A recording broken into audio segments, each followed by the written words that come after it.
అందరికీ నమస్కారాలు. Thanks for your love from KGF to Salaar, for everything. ఎందుకంటే ఒక మూవీలో పనిచేసే వాళ్ళకి ఫ్యాన్స్ ఇస్ వెరీ ఇంపార్టెంట్. అందరికింత ఎక్కువ ఫ్యాన్స్. సో మన మ్యూజిక్కి ఒక ఫ్యాన్స్ ఉన్నారు అని నేను బెంగళూరులో విన్నా, హైదరాబాద్లో ఇలా అవుతుంది అంటే. So thanks for your wonderful love. So coming to David Reddy, this is a small spark you have seen, fire is on the way. Thank you very much. Thank you అండి, థ్యాంక్ యూ సో మచ్ అండి. ఇప్పుడు director గారు హనుమా గారు to please speak. David Reddy.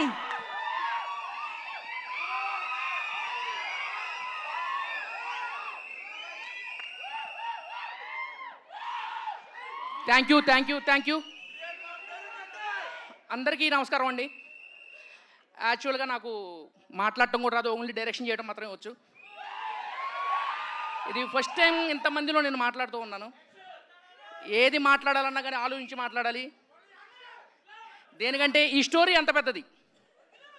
ఈ story గురించి మనం చెప్పుకోవాలి అంటే డేవిడ్ రెడ్డి అన్నది ఇది ఒక 6 months ముందు స్టార్ట్ అయిందండి. యాక్చువల్గా స్టోరీ అంతా రాసుకొని 1 year అవుతుంది. హీరో ఎవరబ్బా అని ఆలోచిస్తూ ఉన్నాం.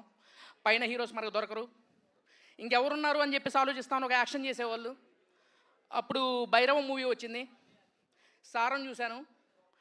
మనోజ్ గారిని ఎలా కాంటాక్ట్ అవ్వాలో తెలియలేదు. రామ్ అని ఒక పర్సన్ ఉన్నాడు, అతను ఇట్లా మనోజ్ అన్న కలవాలనుకుంటున్నా అన్న అని చెప్పేసి అన్నాను. చిన్న జస్ట్ నేను ఒక పిచ్ డెక్ పంపించాను. సార్ దాన్ని చూసి ముంబై నుంచి నాకు కాల్ చేశారు, ఒకసారి మనం రాగానే కలిసి మాట్లాడదామని. ఫస్ట్ సిట్టింగ్లోనే స్టోరీ ఓకే అయిందండి.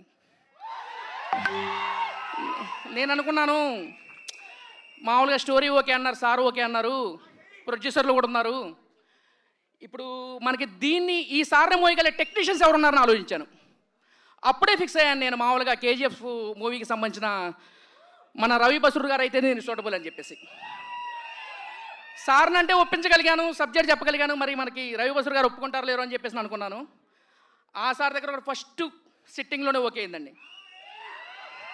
అట్లానే మనకి డిఓపి గారిని కలవడానికి నాకు 4 రోజులు పట్టింది. అంటే ఆయన అంత ఇదిగానో ఆలోచించాడు నాకు సినిమా ఎంచుకోవడానికి ఎట్లా ఉంటారనేది. అతనికి నేను సబ్జెక్ట్ చెప్పగానే ఈ సినిమా చేసేస్తున్నాం, మిగతా వదిలేసేయండి అన్నారు. ప్రతిదీ టెక్నీషియన్. అట్లానే మన స్పిరిట్ మూవీకి వచ్చారు మన సుప్రీం సుందర్ సార్ గారు. అరే సుప్రీం సుందర్ సార్ ఉన్నారు, ఆయన స్పిరిట్కి చేస్తున్నాడు, యానిమల్కి చేస్తున్నారు, అట్లా మన సినిమాకి మనం వెళ్ళి ఏం చెప్పాలని ఆలోచించాం. ఫస్ట్ కథ చెప్పగానే లేచి వాటేసుకున్నారు ఆయన.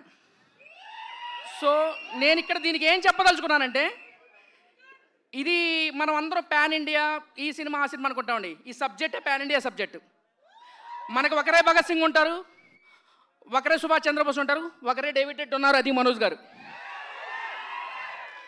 మీరు కళ్ళలో కూడా ఊహించుకొని ఉంటారండి. ఇది మాత్రం చెప్పగలుగుతాను, ఒక మంచు మనోజ్ గారిని ఎలా చూపిస్తాను అనేది.